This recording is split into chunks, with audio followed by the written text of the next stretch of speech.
মাছ, মাংস, সবজি, ডিম না থাকলে মুগের ডালের নিরামিষ এই রেসিপি বানিয়ে দেখুন। এই দিয়েই বাড়ির সবাই পেট ভরে ভাত খাবে। নমস্কার বন্ধুরা, রুচির কিচেনে সবাইকে স্বাগত জানাই। আজ নিয়ে এসেছি মুগের ডালের দারুণ টেস্টি একটি রেসিপি। চলুন দেখে নিয়ে যাক, আশা করি ভালো লাগবে। এখানে আমি প্রায় হাফ কাপ মুগের ডাল ভালো করে ধুয়ে ভিজিয়ে রেখেছিলাম 1 ঘন্টা আগে।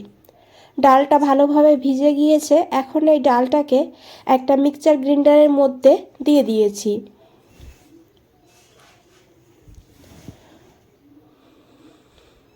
ডালের সঙ্গে দিয়েছি একটা কাঁচা লঙ্কা আর অল্প করে একটু আদা। যদি জলের প্রয়োজন হয় 1 থেকে 2 চামচ জল দিতে হবে, খুব বেশি জল দেওয়া যাবে না। জল ছাড়াই প্রায় বেটে নিতে হবে ডালটাকে। দেখুন বন্ধুরা, এইভাবে ডালটাকে একদম মিহি করে পেস্ট করে নিয়েছি। এখন এই ডালটাকে একটা বোলের মধ্যে নিয়ে নিতে হবে। এইভাবে হাত দিয়ে ভালো করে জারটাকে পরিষ্কার করে নিতে হবে। জারের গায়ে অনেকটা ডাল লেগে আছে, সেই কারণে আমি এইভাবে হাত দিয়ে এটাকে বের করে নিলাম। আর এরই সঙ্গে আমি নিয়েছি পরিমাণ মতন লবণ। ডালের পরিমাণ বুঝে লবণটা দিতে হবে। আর নিয়েছি অল্প করে একটু কালো জিরা। কালো জিরাটা পুরোপুরি অপশনাল, আপনারা দিতে না চাইলে নাও দিতে পারেন, তবে দিলে ফ্লেভারটা ভালো হবে। তার সঙ্গে হাফ চামচ পোস্ত দিয়েছি।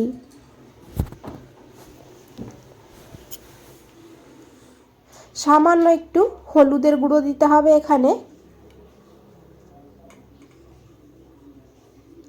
আর এখন হাত দিয়ে ডালটাকে ভালো করে ফেটিয়ে নিতে হবে। এই দুপুরবেলা গরম ভাতে এরকম রেসিপি থাকলে এই দিয়ে কিন্তু ভাতটা খাওয়া হয়ে যাবে। এতটা টেস্টি হয় খেতে, আর বানানোও কিন্তু ভীষণই সহজ, সিম্পল রেসিপি। তো দেখুন, ডালটাকে ভালো করে ফেটিয়ে নেবেন। ডালটা যত ভালো ফেটানো হবে বড়াগুলো কিন্তু ততটাই নরম তুলতুলে হবে। এইভাবে ডালটাকে দেখুন ফেটিয়ে নিয়েছি, আর ডালটা কিন্তু আগের থেকে অনেকটা হালকা হয়ে গিয়েছে, দেখে বুঝতে পেরেছেন। এদিকে একটা মশলা বানাবো, তো একটা বাটির মধ্যে নিয়েছি 1 চামচ হলুদ বা সাদা সর্ষে, তার সঙ্গে 1 চামচ পোস্ত। পোস্তর পরিবর্তে আপনারা এখানে সাদা তিলও নিতে পারেন। আর এর সঙ্গে অল্প করে একটু লবণ দিয়েছি। লবণ দিয়ে মশলাটাকে বেটে নেব। তো যেহেতু অল্প মশলা, সেই কারণে মিক্সচার গ্রাইন্ডারে দিয়ে প্রথমে শুকনো অবস্থায় আমি গুঁড়ো করে তারপরে একটু জল দিয়ে একদম মিহি করে এইভাবে পেস্ট করে নিয়েছি। মশলাটাকে বানিয়ে সাইডে রেখে দিয়েছি।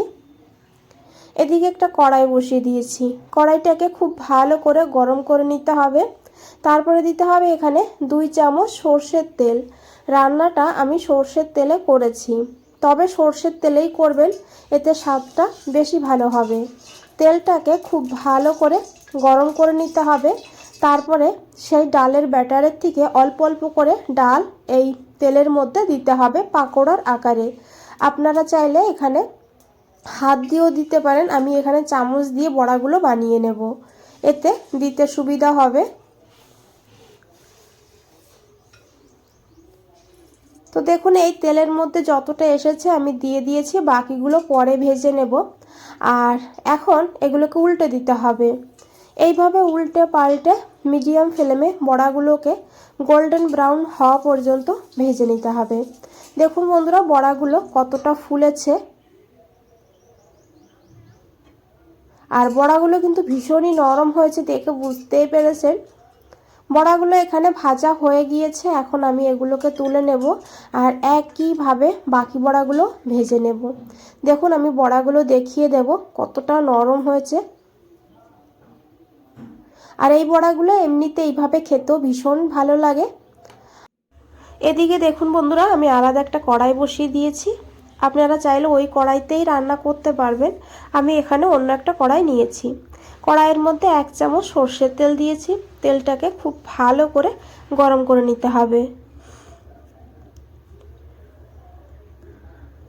তারপরে এখানে দিতে হবে অল্প করে একটু কালো জিরা, একটা শুকনো লঙ্কা ফাটিয়ে দিয়েছি, আর দিয়েছি দুটো চেরা কাঁচা লঙ্কা। এই ঝালটা হবে, তাই ঝাল বুঝে আপনারা এখানে ঝাল নিয়ে নেবেন। এখন এই ফোড়নটাকে ভালো করে ভেজে নিতে হবে। যখন ফোড়ন থেকে সুন্দর একটা গন্ধ বেরিয়ে যাবে তখন এখানে দিতে হবে টমেটো কুচি। এখানে আমি দুটো টমেটো এইভাবে লম্বা লম্বা করে কেটে নিয়েছি। টমেটোটাকে ভালো করে একটু মিশিয়ে নেব। তারপরে এখানে দিয়ে দেব লবণ, তাহলে টমেটো তাড়াতাড়ি করে নরম হয়ে যাবে। তবে খেয়াল রাখবেন মশলা বাটার সময়ও লবণ দিয়েছি, আবার ডালের বড়া বানানোর সময়ও লবণ দিয়েছিলাম, সেই বুঝে লবণটা এখানে দিতে হবে। এখন ভালো করে একটু মিশিয়ে নেব আর ঢাকা দিয়ে লো ফ্লেমে 2 মিনিট রেখে দেব। এতে টমেটো নরম হয়ে যাবে, টমেটোর কাঁচা গন্ধটাও চলে যাবে। তো দেখুন টমেটো অনেকটা নরম হয়ে গিয়েছে। বন্ধুরা একবার হলেও এই ডালের বড়ার এই রেসিপি রান্না করে খেয়ে দেখুন, অসাধারণ লাগবে খেতে। ছোট থেকে বড় সকলেই কিন্তু চেটে পুটে খাবে। এখানে আমি সামান্য একটু হলুদের গুঁড়ো দিয়েছি, খুব বেশি হলুদ দেবেন না। হলুদটাকে দিয়ে খুব ভালো করে মিশিয়ে নিয়েছি। তারপরে সে পোস্ত আর সর্ষে বাটা দিতে হবে, তবে 1 চামচ মতন আমি রেখে দিয়েছি, দেখুন পরে ব্যবহার করব। সর্ষে আর পোস্তটাকে দিয়ে এখন 2 মিনিট ভালো করে কষিয়ে নেব। বন্ধুরা এখানে একটা কথা বলে রাখি, যদি রেসিপিটা দেখে একটু ভালো লেগে থাকে একটা লাইক করে দেবেন, চ্যানেলটাকে সাবস্ক্রাইব করে পাশে থাকবেন, কমেন্টসে জানাবেন কেমন লেগেছে, যতটা পারবেন শেয়ার করবেন। তো দেখুন এখানে মশলা থেকে তেল ছেড়ে দিয়েছে। এখন এখানে দিয়েছি হালকা গরম জল।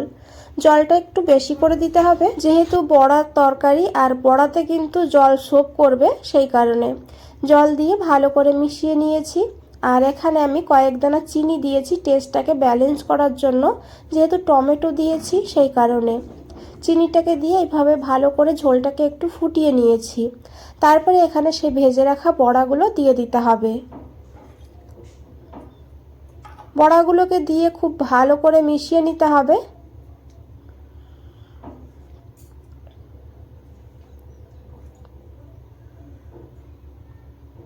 আর এইভাবেই 2-3 মিনিট রান্না করতে হবে।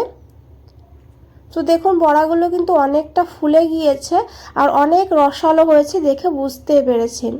এখন এখানে সেই বাকি পোস্ত বাটা দিয়ে দিতে হবে। পুরোটা দিয়ে দিয়েছি এখানে আমি, দিয়ে ভালো করে মিশিয়ে নিয়েছি। আর 2 মিনিট এইভাবে রান্না করব। তারপরে গ্যাসটা বন্ধ করে ঢাকা দিয়ে 5 মিনিট স্ট্যান্ডিং টাইমে রেখে দেব। 5 মিনিট পর ফিরে এসেছি বন্ধুরা। আশা করি দেখে বুঝতেই পেরেছেন কতটা লোভনীয় লাগছে দেখতে। গরম ভাতের সঙ্গে অসাধারণ লাগে খেতে। আর এইভাবেই কিন্তু নামিয়ে নিতে হবে, না হলে ঝোলটা টেনে যাবে।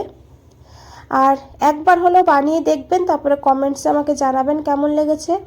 বন্ধুরা আজ তাহলে এই পর্যন্তই, ফিরে আসছি নতুন কোনো রেসিপি নিয়ে। ভালো থাকবেন, সুস্থ থাকবেন, সবাইকে অনেক অনেক ধন্যবাদ এত সময় ধৈর্য ধরে রেসিপিটা দেখার জন্য।